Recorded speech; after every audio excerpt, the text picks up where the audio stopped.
ભારતીય જનતા પાર્ટીના 46મા સ્થાપના દિન નિમિત્તે અનેકવિધ કાર્યક્રમોનું આયોજન વિચાર્યું હતું। એમાંથી 6 એપ્રિલે અમે સરઘસ શોભાયાત્રા રેલીના માધ્યમથી મંદિરોથી નીકળીને પોતાના ઘર સુધી પહોંચી ધ્વજનું અમારા ભારતીય જનતા પાર્ટીના ઝંડાનું રોપણ કર્યું। એમાં 4000થી વધુ ઘરે અમારા કાર્યકર્તાઓએ ઝંડાનું રોપણ કર્યું હતું।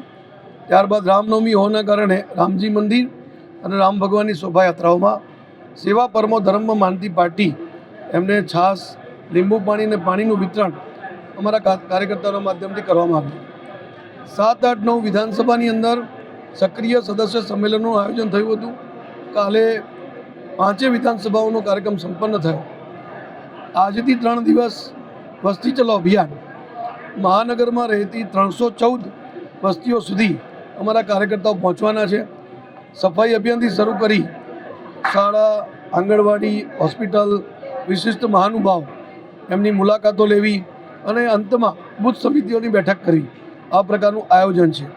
આ જ ઉપક્રમમાં આજે પ્રદર્શનીનું પણ આયોજન વડોદરા મહાનગર કાર્યાલય નમો કમલમ કાર્યાલય પર કરવામાં આવ્યું છે।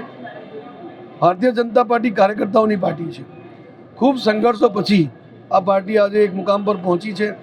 1980માં જ્યારે સ્થાપના થઈ અને 84માં જ્યારે લોકસભા ઇલેક્શન થયું, માત્ર 2 સીટની પાર્ટી આજે 303 સુધી પણ અમે પહોંચ્યા છીએ। ઘણા લક્ષ્યાંકો અમે પૂર્ણ કર્યા છે, જેમ કે રામ ભગવાનનું મંદિરનું નિર્માણ, 370 આર્ટિકલ હટાવવું, યુસીસી પણ લાગુ કરવા જઈ રહ્યા છે અને સૌથી મોટો લક્ષ્યાંક ભારતને વિકસિત બનાવવું, સમર્થ બનાવવું, વિશ્વગુરુ બનાવવું, એવા પ્રકારનો જે લક્ષ્યાંક મોદી સાહેબે લીધો છે। આઝાદીના 100 વર્ષ પૂર્ણ થાય 2047 સુધી ભારત વિકસિત બને, એવડા મોટા લક્ષ્યાંકને પૂર્ણ કરવા માટે કાર્યકર્તાઓને પ્રેરણા મળે કે આ પાર્ટી કેવા સંઘર્ષો કરીને આગળ આવેલી છે। એટલા માટે આજે સ્થાપના દિન નિમિત્તે પ્રદર્શનનું આયોજન કાર્યાલય પર કરવામાં આવ્યું છે।